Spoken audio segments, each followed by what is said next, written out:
नमस्ते, आप सभी का स्वागत है आज के इस कार्यक्रम में। और कल और आज बड़ी गहमा-गहमी रही। कांग्रेस वालों का वाक़ई उनको ऐसा लग रहा था मुझे कि अंधे के हाथ बटेर लग गई है क्या? और उन्होंने ऐसा दिखाया कि वो जीते हुए हैं।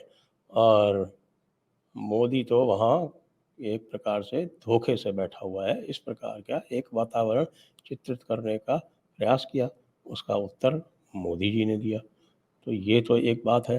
साथ में इसी बीच में एक हादसा हो गया हाथरस के पास, बल्कि एटा के अधिक सिकंदरा राव है हाथरस में। वहाँ हमारे साथ हैं अनुपम जी, हम इन विषयों पर बात करेंगे। अनुपम मिश्रा जी, घूमता आईना वाले। और ये घूमता आईना जो है इनका, मैं देखता हूँ कि ये घूमते रहते हैं, इनको पकड़ना बड़ा मुश्किल होता है। तो आज हमने इनको पकड़ लिया है। अनुपम जी, ये बताइए कि भाई राहुल ने एक बार तो सरप्राइज कर दिया भारतीय जनता पार्टी को और मोदी को, और वो 99 तक पहुंच के 99 के फेर में पड़ गए। अब वो क्या दिखाना चाह रहे हैं? देखिए साहब, इसको जो मेरी क्रोनोलॉजी जो मैंने जो इसको क्रोनोलाइज किया है कि कैसे क्या हुआ। आप हर सभा में घूम के कह रहे थे लिख के ले लो मोदी नहीं आ रहा है। बहुत हम्म, सिंपल वर्ड्स में बता रहा हम्म, हूँ, लिख के ले लो मोदी नहीं आ रहा है। मोदी आ गया, चलिए कोई बात नहीं। मोदी को स्पष्ट बहुमत नहीं मिला, पर मोदी एनडीए के जरिए आ गए और उन्होंने सरकार बना ली। आपने दूसरी बात कहनी शुरू की कि साहब वो नायडू अभी स्पीकर पद मांगेंगे, नीतीश कुमार रेल मंत्री मांगेंगे और एनडीए टूट जाएगा। तो ना नायडू ने स्पीकर पद मांगा, ना नीतीश कुमार ने रेल मंत्रालय मांगा, और दोनों ने अनकंडीशनल सपोर्ट दिया एनडीए को और प्रधानमंत्री नरेंद्र मोदी की सरकार को। वो बात खत्म हो गई। अब क्या करें? स्पीकर पद को मुद्दा बना दिया, स्पीकर की बेटी को मुद्दा बना दिया। आपके लोग बिना पढ़े लिखे अनपढ़ लोग मुख्यमंत्री हो जाए, जिन्हें सिग्नेचर करना ना आता हो, कक्षा 5 कक्षा 8 पास किए लोग डिप्टी सीएम और कैबिनेट मिनिस्टर हो जाए, वो ठीक है। एक बच्ची पढ़ लिख के यूपीएससी से आती है, तो आपने पूरे यूपीएससी पे ही क्वेश्चन मार्क लगा दिया। अब आप ये सोचिए, आप वो हजारों बच्चों को सेलेक्ट कर रही है वो संस्था, आप उस पूरी संस्था पे क्वेश्चन मार्क लगा दिया सिर्फ ओम बिरला को घेरने के लिए, सिर्फ स्पीकर को घेरने के लिए। आप जगदीप धनखड़ साहब को भी घेरने की कोशिश कर रहे हैं, वहां आप सफल नहीं हो रहे हैं। फिर आपने जब सब समझ में आया कि साहब कुछ नहीं हो रहा था, जब स्पीकर पद का चुनाव करा दिया, फिर अब डिप्टी स्पीकर पेशू बना दिया। दोनों पद के लिए दलित उम्मीदवारों की बात कर दी कि देखिए साहब आप तो एंटी दलित हैं, के सुरेश को हरा दिया, अब आप अवधेश प्रसाद की बात करने लगे। चलिए वो भी हो गया। फिर आपने क्या किया कि साहब मोदी जितनी देर बोलेगा। और कल वाला वैसे तो मैंने जमाने से लोकसभा राज्यसभा विधानसभा सबकी कार्रवाइयां वहां उपस्थित रह के देखी हैं और हल्ला शोरगुल भी सुना है। मैं हमेशा कहता हूं कि साहब एकदम तमाशा होता है, लेकिन ऐसा हल्ला, ऐसा शोरगुल और ऐसा तमाशा मैंने पहले कभी नहीं देखा। मोदी इस 2 घंटे से ज्यादा समय के लिए बोला। अब जाहिर सी बात है कि इतने लंबे समय तक कोई नहीं चिल्ला सकता, तो 20-20 आदमियों के गुट बनाए गए थे, वो अच्छा। चिल्लाते थे। ओ हो। अच्छा सुने, उनका टाइम ड्यूरेशन था, 10 मिनट तक चिल्लाते थे। 10 मिनट बाद टीम बी आ जाती थी, टीमें पानी वानी पीने लगती, सुस्ताने लगती थी। फिर टीम बी के बाद टीम सी आ जाती थी, फिर टीम सी के बाद फिर टीमें आ जाती थी। ऐसे करके 3-4 टीमें बनाई थी। ये लिखा था पहले से। अच्छा नारे भी कैसे, वो जो छात्र आंदोलन में, राहुल तुम संघर्ष करो हम तुम्हारे साथ हैं, वी वांट जस्टिस, अब कुछ नहीं मिला तो हो। तो ये एक मन बनाया था। हाँ, तो जिस समय प्रधानमंत्री नरेंद्र मोदी सदन में पैर रखते हैं, तब से लेके जब तक उनका पूरा खत्म नहीं हो जाता है भाषण, तब तक 1 सेकंड, यानी 1 सेकंड के लिए लोग नहीं रुके। आपने देखा कि किस तरह अंत स्पीकर ओम बिरला को कहना पड़ा। आज वो वीडियो बड़ा वायरल है, कल तक नहीं आया था, आज मैंने देखा उस वीडियो को। उसमें राहुल गांधी बाकायदा खड़े होकर कह रहे हैं चलो सब लोग वेल में आओ, वेल में आके तमाशे करो। नेता प्रतिपक्ष खड़ा होके लोगों को वेल में ठेल रहा है, और ये बात कही ऐसा कल पहली ओम बार बिरला ने। हुआ?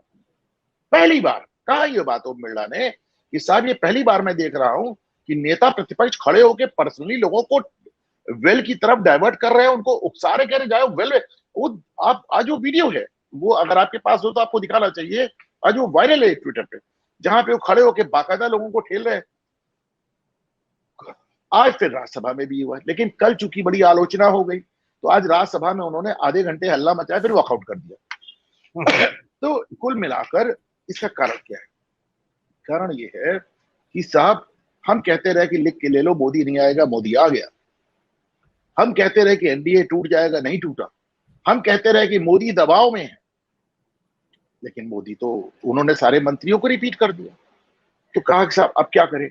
तो अब हम दो काम करते हैं। पहली चीज, मोदी सरकार की विश्वसनीयता पे सवाल उठाते हैं, और दूसरी बात, प्रधानमंत्री नरेंद्र मोदी को व्यक्तिगत रूप से बेइज्जत करते हैं। बेइज्जत करते हैं। सारा खेल क्या है? बेइज्जत करने का है।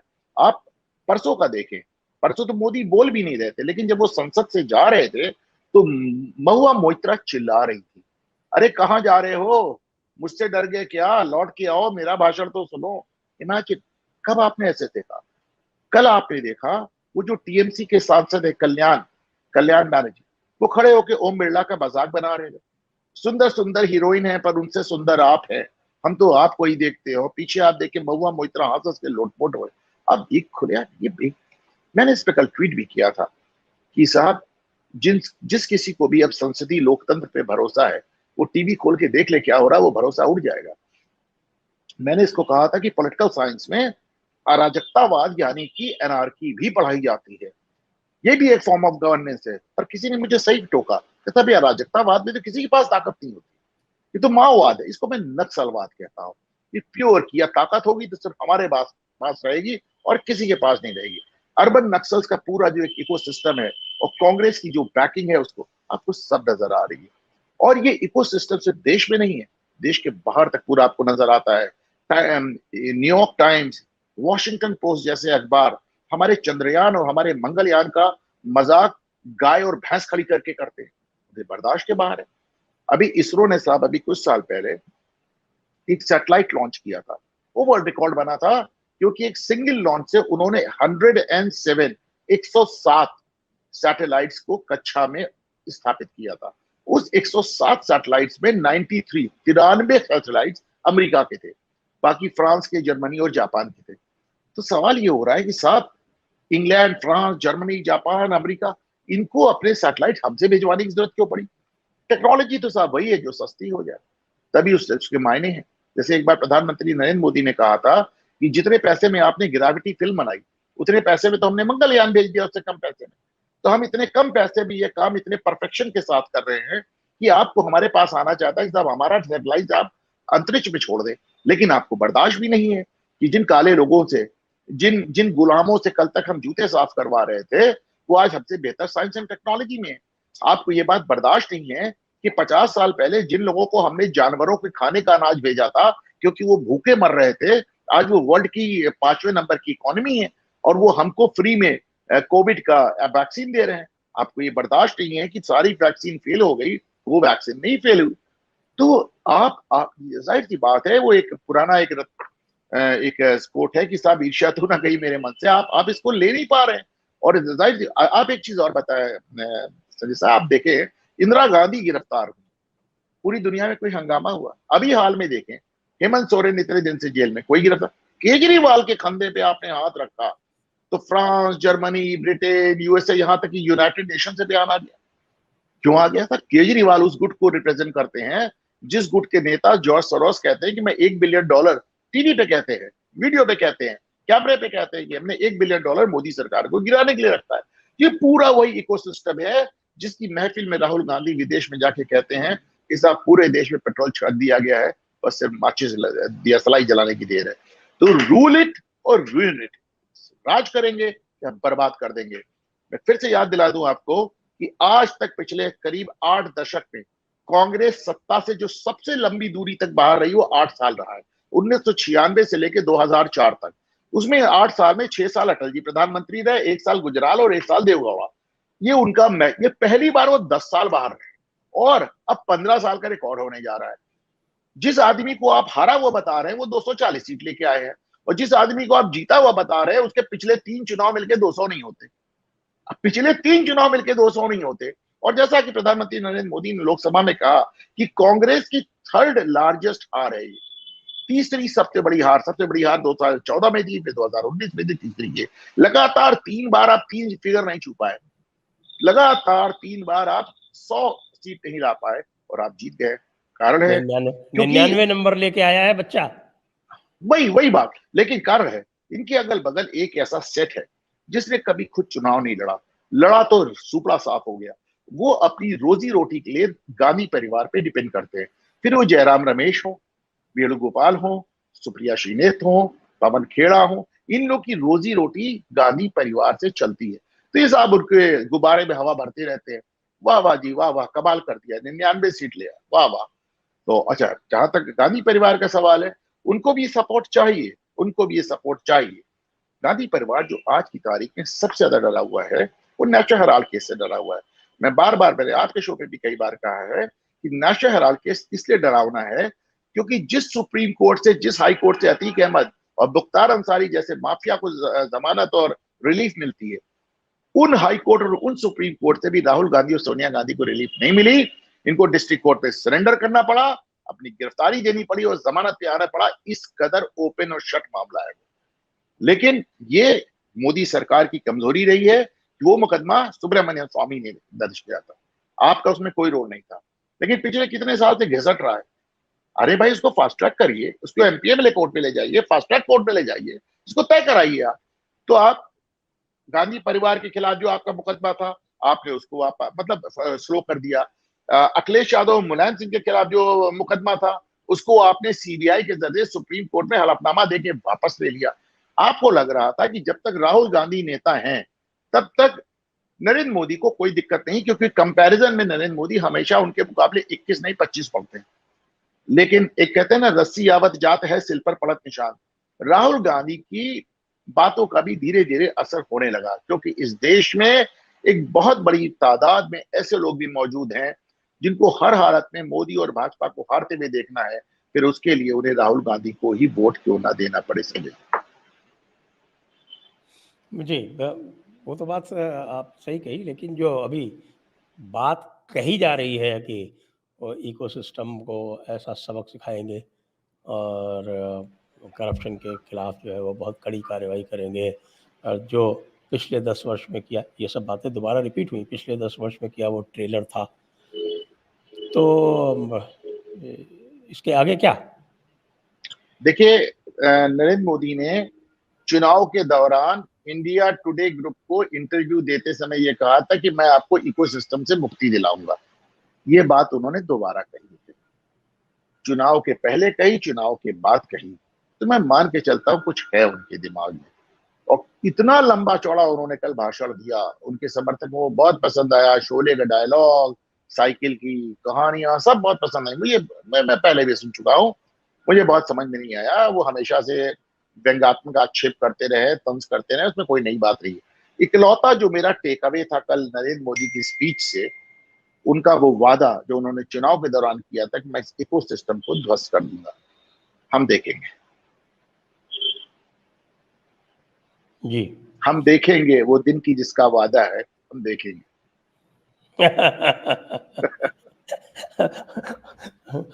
फैज अहमद फैज को कोट करेंगे तो बहुत सारे लोगों को आपत्ति हो जाएगी। अब इस पे थोड़ा सा और आगे बढ़े।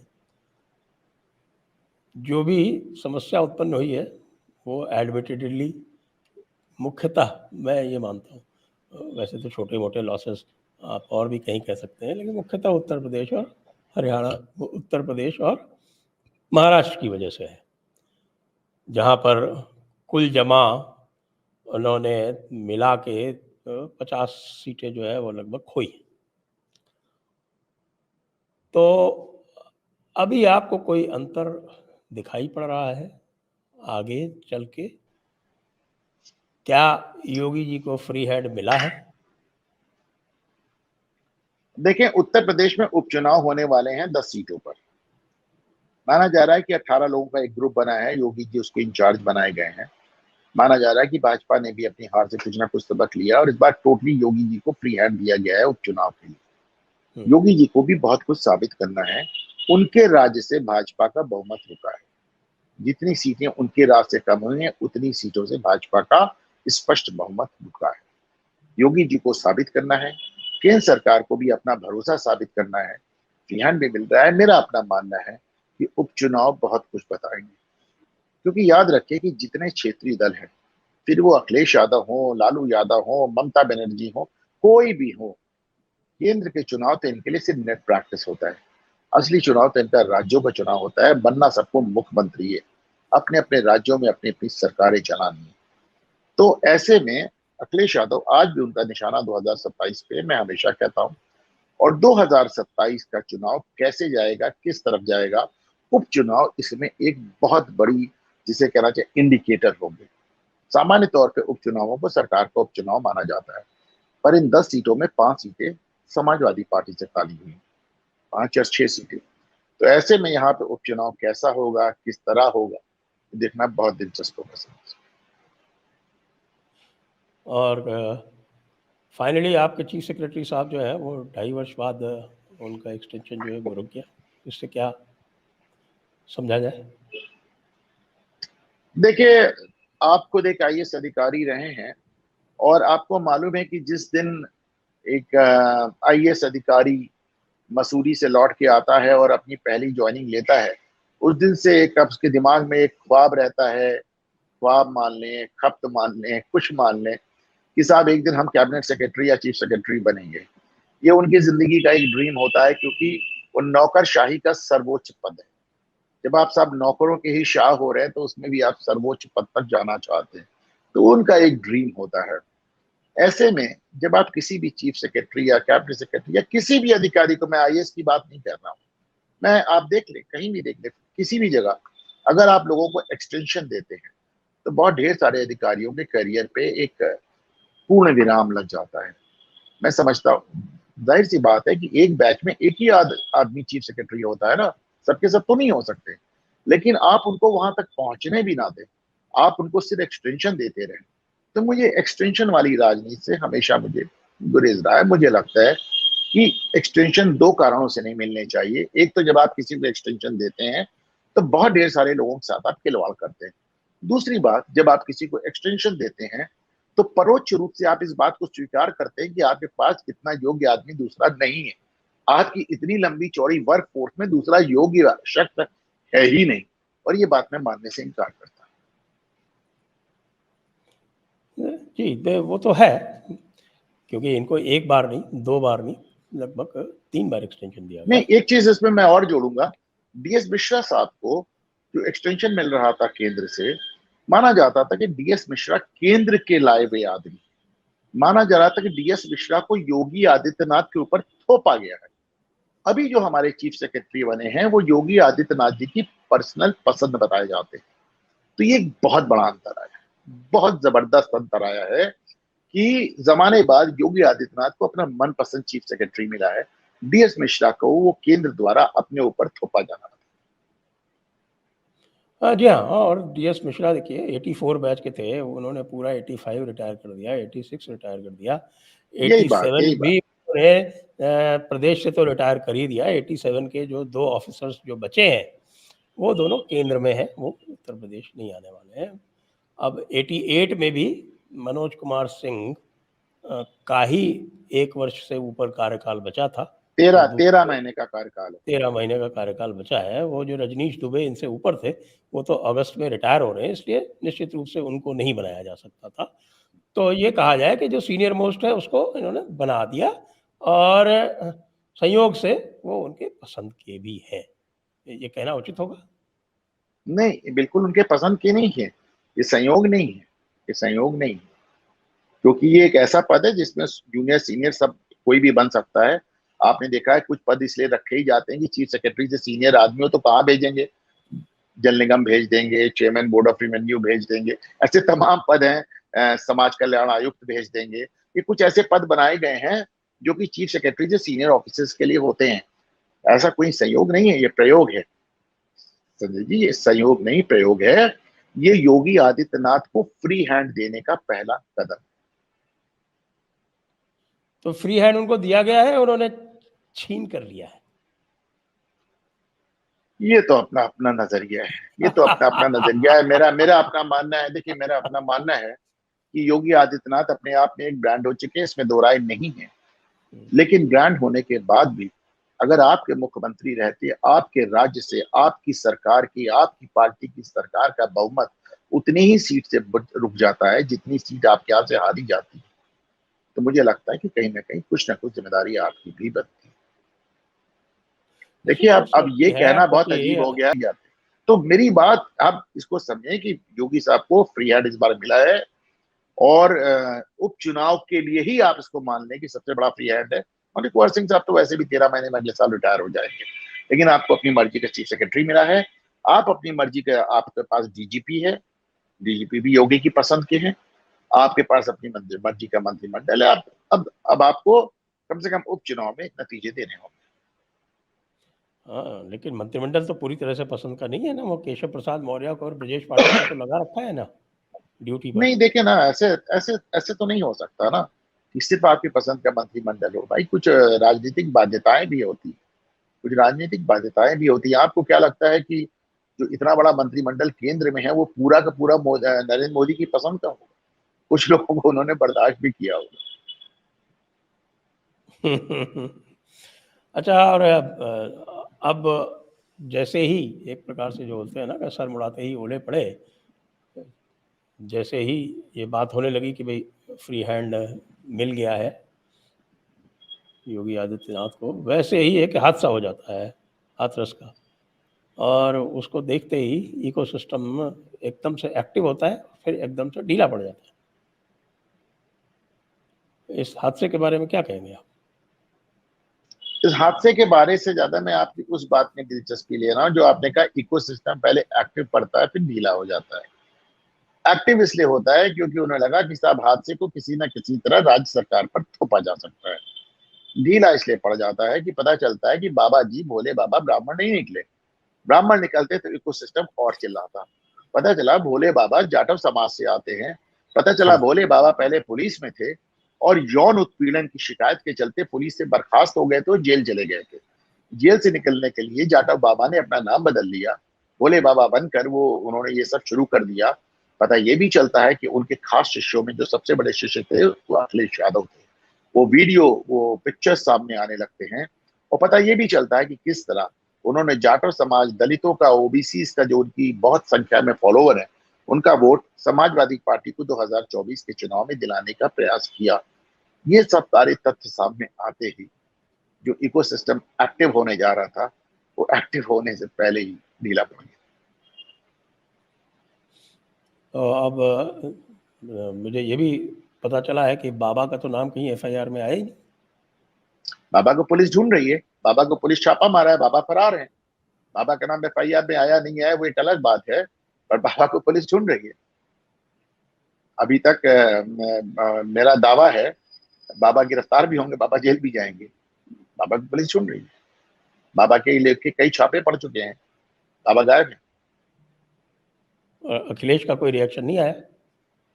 अखिलेश यादव की खामोशी उनका रिएक्शन। वो तो सड़क पे थोड़ा पड़े सा हुए गड्ढे थोड़ा और सा बोले सड़क, थे वो तो वो, बीजेपी वो के तो वो तो शासन वो के तो विरुद्ध जब बोले सड़क थे। पे एक सांड चल जब सड़क पे एक सांड चलता है, अखिलेश तो उसको भी ट्वीट करके कमेंट करते हैं। इतना बड़ा हादसा हो गया वो चुप। यही बता रहा है। वैसे कल अखिलेश के भाषण के बारे में आप क्या कहेंगे? अखिलेश का भाषण तो मुझे अपेक्षाकृत संतुलित लगा। हाँ, पूरा पढ़ के बोल रहे थे हाथ में वर्ड बाय वर्ड, और उसमें थोड़ा सा उनके एक आध जगह उच्चारण की दिक्कतें होती हैं। बाकी ठीक है, अखिलेश यादव बोल तो रहे हैं। क्योंकि मैं हमेशा ये बात कहता था कि 3 टर्म, करीब करीब 3 टर्म लोकसभा में बिताने के बाद भी अखिलेश यादव ने कभी लोकसभा में मुंह नहीं खोला था। उन्होंने अपना ओपनिंग भाषण भी नहीं दिया था। वो 11 साल लोकसभा में रहे, पर उन्होंने कभी एक भी सवाल नहीं किया, उन्होंने कोई भी भाषण नहीं दिया। मैं अक्सर कहता था लोकसभा आप करने क्या जाते, तो कम से कम बोले तो। लोकसभा तो साहब चौधराहट करने जाते हैं लोग। लोकसभा में जाने का मतलब चौधरी साहब है वहाँ के। पहले भी वैसे पिताजी थे अब तो इनको बोलने की आवश्यकता क्या थी? अब ये क्या बात है, अगर पिताजी लोकसभा में तो फिर उनको लोकसभा जाने, फिर उनको जाने की भी आवश्यकता क्या थी? ये क्या बात है कि साहब पिताजी हैं तो अब मेरे बोलने की क्या आप भी जरूरत है? क्या बात कर रहे हैं? 5 जो है उनके तो पूरा का पूरा परिवार जो है, 5 के पाँचों, 5 ही तो यादव है, और उनके और पाँचों के पाँचों उनके परिवार के। मैंने देखा साहब ट्विटर पे किसी ने लिखा है कि डिम्पल भारत के इतिहास में इकलौती महिला सांसद हैं जो सदन में अपने 3 देवर, 1 पति और 1 ससुर के साथ ससुर रामगोपाल यादव। तो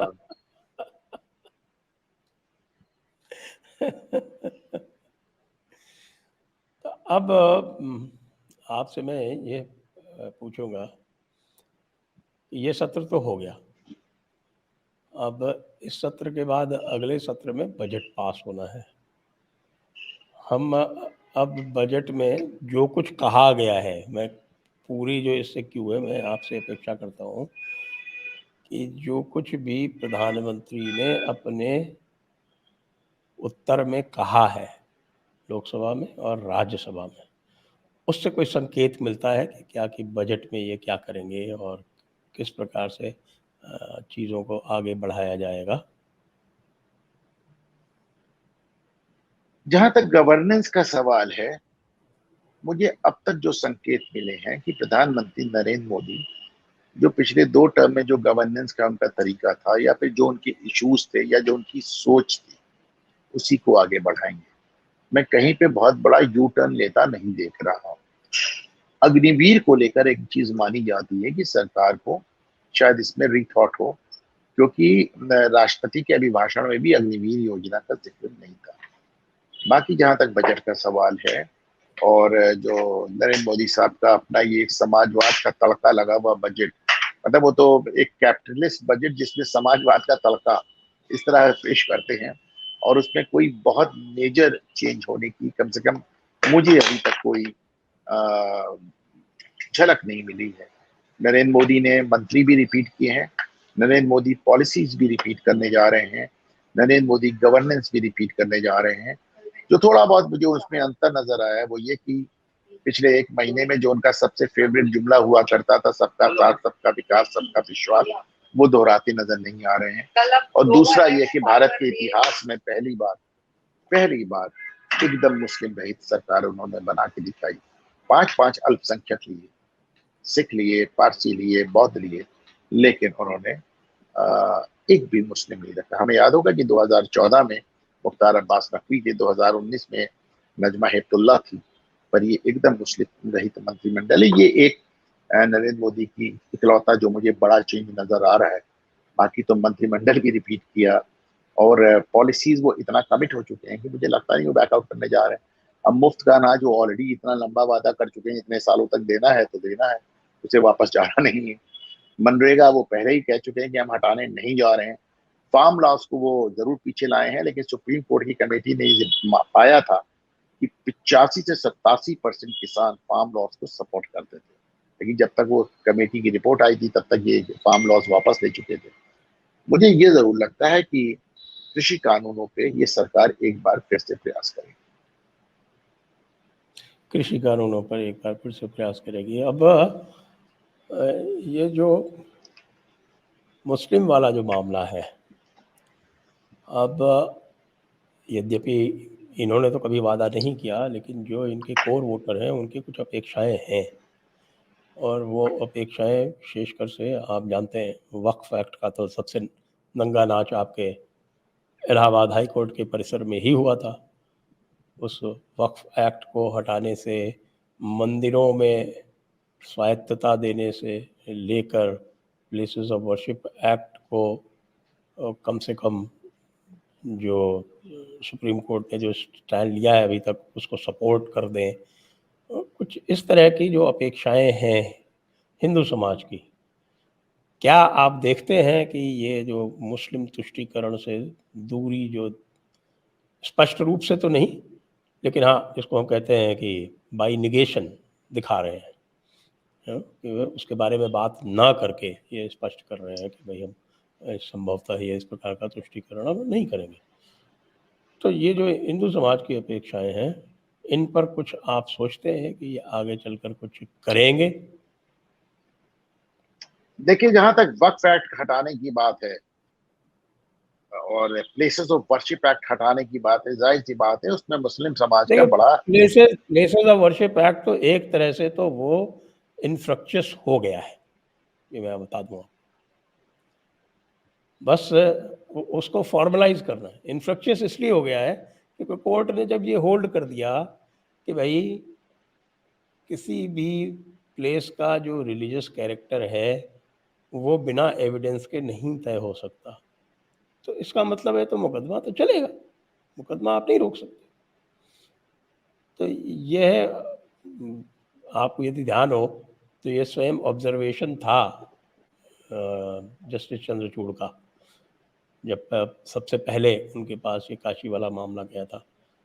तो वो जो है ना, वो रिलीजियस कैरेक्टर एविडेंस से ही तय होगा। ये सभी मामलों में, जितने भी हाई कोर्ट हैं, जितने भी सेशन कोर्ट हैं, सब में आ चुका है और यही एक रहने वाला है। तो उसमें मुझे इतनी चिंता नहीं है, मुझे इसमें यही चिंता है कि भैया जल्दी जल्दी जो है ना, कम से कम जो आपका स्टैंड है वो क्लियर कर दो।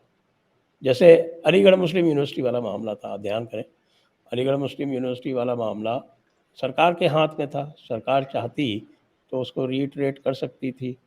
वो जो कानून बनाया है CMEI जो उन्होंने बनाया है, वो commission for Muslim education minorities education institution act, उसको क्लैरिफाई कर सकती थी, डिलीट कर सकती थी। उन्होंने कुछ नहीं कहा।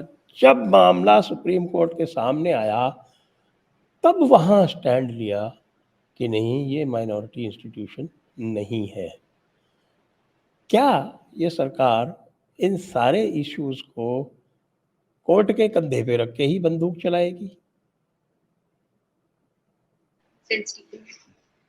देखें, एक एक चीज मैं इसको बताऊं। सबसे पहले मैंने आपको टोका नहीं, आप सही कह रहे थे। प्लेसेस ऑफ वर्शिप एक्ट में क्यों इंफ्रैक्चर्स बन, मेरी विष्णु जैन से और हरशंकर जैन जी से बात हुई थी। वो कह रहे थे प्लेसेस ऑफ वर्शिप एक्ट आड़े नहीं आएगा, और उन्होंने अपनी बात को साबित करके दिखा भी दिया। पर मैं आपको बताऊं कि प्लेसेस ऑफ वर्शिप एक्ट में एक प्रोविजो है, वो ये कहता है कि ये उस जगह लागू नहीं होगा जो इमारत या जो ढांचा या जो जगह पुरातत्व विभाग के एक्ट से कवर्ड है। अच्छा, पुरातत्व विभाग के एक्ट से कवर्ड होने के लिए क्या चाहिए? पुरातत्व विभाग के एक्ट नहीं, सुनिए तो, पुरातत्व विभाग किसी भी उस बिल्डिंग का जिम्मेदार हो जाता है जो 100 साल पुरानी हो, जिसका कोई धार्मिक, सांस्कृतिक या ऐतिहासिक, रिलीजियस, कल्चरल और हिस्टोरिकल महत्व हो। अब साहब, कोई बिल्डिंग जो 100 साल पुरानी हो, उसका या रिलीजियस महत्व हो, या कल्चरल हो, या हिस्टोरिकल हो, ये तो सब पे लागू हो जाएगा। इसके बाद सिर्फ हमारा आपका घर बचेगा संजय जी, जो जिसका कोई रिलीजियस, कल्चरल और हिस्टोरिकल महत्व ना हो, या जो 100 साल पुराना, मेरा तो घर भी 100 साल ज्यादा पुराना है। तो आप मुझे बताएं ना, तो ये तो सब पे लागू हो गया। और जहां जहां पे पुरातत्व विभाग के एक्ट लागू है, वहां वहां प्लेसेस ऑफ वर्शिप एक्ट नहीं लगेगा। मेरा, और ये बात मैं 7 साल से कह रहा हूं कि नरसिम्हा राव ने प्लेसेस ऑफ वर्शिप एक्ट पूरे देश को बेवकूफ बनाने के लिए बनाया था। आप मुझे बताएं, आप कहते हैं प्लेसेस ऑफ वर्शिप एक्ट है, पर ये ऐसी किसी बिल्डिंग पे लागू नहीं होगा जो कि पुरातत्व विभाग से कवर्ड है। और पुरातत्व विभाग से क्या कवर्ड है? जो 100 साल पुरानी हो, जिसका रिलीजियस, कल्चरल या हिस्टोरिकल वैल्यू हो। बचा क्या इसके बाद? बचा क्या इसके बाद? कुछ नहीं वो बचा। ऐसे नहीं होगा। वो जब तक ऐसे नोटिफिकेशन ही नहीं है। होगा तब तक वो हाँ, साइटेशन नोटिफिकेशन, नहीं हाँ होगा। नोटिफिकेशन, हाँ वो तो आपको, नोटिफिकेशन उसका होना अरे चाहिए। तो आप देखिए ना, आपको जिस चीज को प्लेस ऑफ वर्शिप एक्ट से निकालना है, उसको पुरातत्व विभाग को सौंप दीजिए, बात खत्म, फिनिश्ड, खेल खत्म। वो है वो उसको अब छोड़ दे रहे, उसको अब लेकिन छोड़ दे रहे। अब बाई कोर्ट देखिए ऑर्डर देखिए, जो संजय है संजय वो। संजय संजय, मैं भारत सरकार का वकील रहा हूँ 7 साल, मैंने इसको बहुत अच्छा। अच्छे से समझा है। मैंने इसको विष्णु से बहस किया। बहरहाल, चलिए कोई बात नहीं, उसको आप छोड़ दिए। अब आते हैं हम दूसरे इश्यूज पे। चलिए, हमने मान लिया कि आप एएमयू का, एएमयू को तो पहले हम बता दें, 1960 के वक्त दशक में ही हाई कोर्ट, नहीं सुनिए, वक्त पहले हम उस वक्त पे आते हैं। अच्छा, वक्त पे आ जाते हैं। वक्फ बोर्ड पे अभी हमने देखा कि साउथ इंडिया में एक पूरे गांव को वक्फ ने अपना बता दिया, जबकि उस गांव में एक भी मुस्लिम नहीं रहता। जब वहां के लोग अपनी जमीन बेचने गए तो उन्हें पता चला कि साहब वक्फ बोर्ड उनके पूरे गांव को टेक ओवर कर चुका है। इतना तमाशा, वो हाईकोर्ट ने स्टे किया उसको। मेरा कैसे लिए वक्फ बोर्ड आप हटाएंगे, मुसलमान उसका प्रतिकार करेंगे। प्लेसेस ऑफ वर्शिप एक्ट आप हटाएंगे, मुसलमान उसका विरोध करेंगे। एएमयू का आप दर्जा खत्म करेंगे, जामिया का दर्जा आप खत्म करेंगे, मुसलमान विरोध करेगा। सेंट स्टीफन का दर्जा आप खत्म करेंगे, क्रिश्चियन विरोध करेगा। ये सब देखिए क्यों गलत है।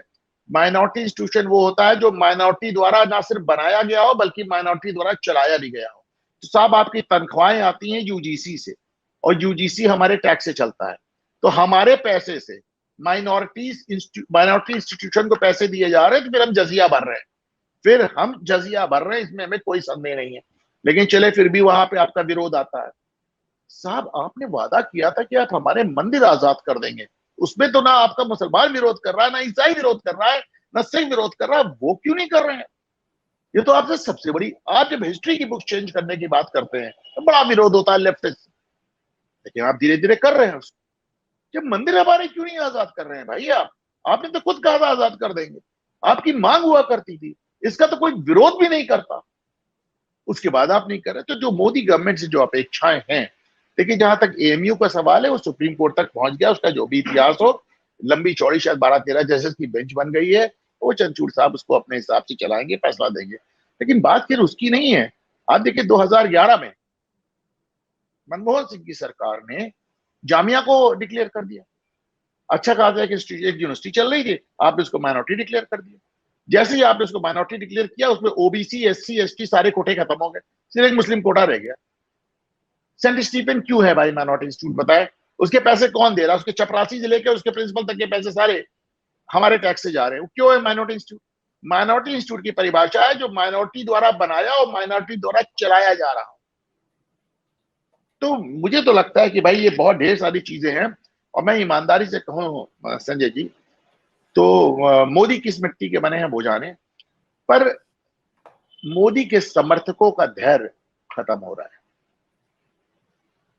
ये बात आपने बिल्कुल सही कही कि मोदी के समर्थकों का धैर्य समाप्त हो रहा है, और उसका कुछ कुछ प्रमाण आपको इस वर्ष के लोकसभा परिणामों में देखने को मिला। मैं नहीं जानता कि लोगों ने किस प्रकार से उत्तर प्रदेश के परिणामों की समीक्षा की है, लेकिन उत्तर प्रदेश के परिणामों की कतिपय समीक्षाओं में यह आया है कि लोगों में योगी के प्रति उतना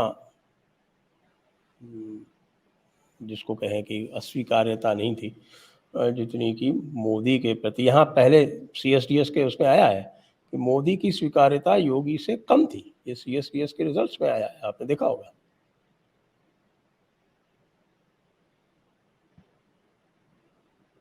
जी देखिए साहब, इस बार लोकसभा में नोटा वोट्स पे अगर आप नजर डालें तो बड़े अजीब अजीब, जैसे आप गुजरात जाएं, 25 में से 24 सीटों पे नोटा नंबर 3 है। नोटा कहां बढ़ रहा है? ये नोटा डालता कौन है? आपको लगता है कि मुस्लिम वोटर नोटा डालेगा? आपको लगता है कि यादव वोटर नोटा डालेगा? आपको लगता है कि दलित वोटर नोटा डालेगा? ये जो भाजपा का जो मूल वोट बैंक, सो कॉल्ड सवर्ण, तथाकथित सवर्ण, बामन ठाकुर बनिया, नोटा तो यहीं से आ रहा है। तो भारतीय जनता पार्टी को समझना पड़ेगा कि कहीं ना कहीं उनका दे पेशेंस इज रनिंग आउट, उनका धैर्य चुक रहा है। वो जिस तरह के हमने देखिए साहब, इंदिरा गांधी इमरजेंसी के बाद अगर संजय गांधी ने जहां जहां पे ये नसबंदी की नॉर्थ इंडिया में, वही वही हार गई। साउथ इंडिया में नसबंदी नहीं हुई। आप देखिए आंध्र प्रदेश में 42 में से 41 सीट, 26 सीट उसमें कर्नाटक में, केरल में देख लीजिए, तमिलनाडु में देख लीजिए। ये दिखाता है कि जो इस देश की जनता है वो मजबूर नहीं, मजबूत प्रधानमंत्री देखना चाहती है। हमने आपको 303 सीटें दिया सिर्फ इसलिए कि आप कहते थे हमारा 56 इंच का सीना है, आप उस तरह पेश भी आए। हमने अगर आपको ताकत दी है तो आपको ताकत इसलिए नहीं दी है कि आप उसको ममता बनर्जी के सामने सरेंडर कर दें। हमने आपको ताकत इसलिए नहीं दी है कि आप उसको राहुल गांधी के सामने सरेंडर कर दें, अखिलेश यादव के सामने सरेंडर। हमने आपको ताकत दी है तो आप उस ताकत का प्रयोग करें। मुझे लगता है कि नरेंद्र मोदी के वोटर्स का सबसे बड़ा मैसेज पिछले चुनाव में यही है कि साहब आपको ताकत दे रहे हैं पर आप उसका इस्तेमाल नहीं दे रहे, इसलिए हम निराश हैं। उत्तर प्रदेश में क्या स्थिति थी? उत्तर प्रदेश में तो तमाम मुद्दे रहे हैं, इस पे पहले भी बात हुई है। मैं फिर कहता हूं कि उत्तर प्रदेश में जो सोचा जा रहा है मैंने कि साहब आपको बहुत बड़ा, सीएसडीएस का एक आंकड़ा दिया, उस पर अपने विचार रखें। मैंने सुना अभी सुना। मैं हमेशा इसीलिए कहता हूं, हमेशा मैंने हर बार आपके शो पे भी कहा है, अखिलेश और कांग्रेस जीते नहीं है, भाजपा हारी। गठबंधन जीता नहीं है, भाजपा हारी है, भाजपा से लोग निराश हुए हैं। लेकिन जो ये लोकसभा चुनाव हुआ है उसके बाद उत्तर प्रदेश में मंथन का दौर भी जारी है। बहुत ढेर सारे लोगों ने इसको सेकंड थॉट भी दिया है। बहुत ढेर सारे लोग ये मान के चल रहे थे कि हमारी सीट अगर भाजपा हार जाए तो कोई दिक्कत नहीं, 400 पार तो जा ही रहे। 400 पार का भी नारा इनके ऊपर भारी पड़ा, कैंडिडेट सिलेक्शन भी भारी पड़ा, तमाम चीजें हुई, आरएसएस से दूरी भी भारी पड़ी। विधानसभा के जो उपचुनाव होने जा रहे हैं, मैं आपके जी शो पे कह रहा हूँ, आपके शो पे कह रहा हूँ कि जो विपक्ष जिस एड्रेनलिन जिनको फ्लो कर रहा है, जो इतना ज्यादा एक्साइटेड नजर आ रहे हैं विपक्ष, विधानसभा के उपचुनाव विपक्ष की जोश पे कुछ ठंडा पानी डालने जा रहा है। अच्छा, इसमें से कितनी सीटें जो है वो विपक्ष की हैं और कितनी मेरे बीजेपी ख्याल की? से 10 में से 5 या 6 सीटें सपा की। ओके, और कुछ सीटें बीजेपी की भी हैं। बीजेपी। जी, तो चलिए इसको देखते हैं आगे ये क्या गुल खिलाता है। आज की चर्चा को यहीं पर सीमित करते हैं। बहुत बहुत धन्यवाद दर्शकों का, आपका भी बहुत बहुत धन्यवाद अनुपम जी। जय हिंद, जय भारत, वंदे मातरम। जय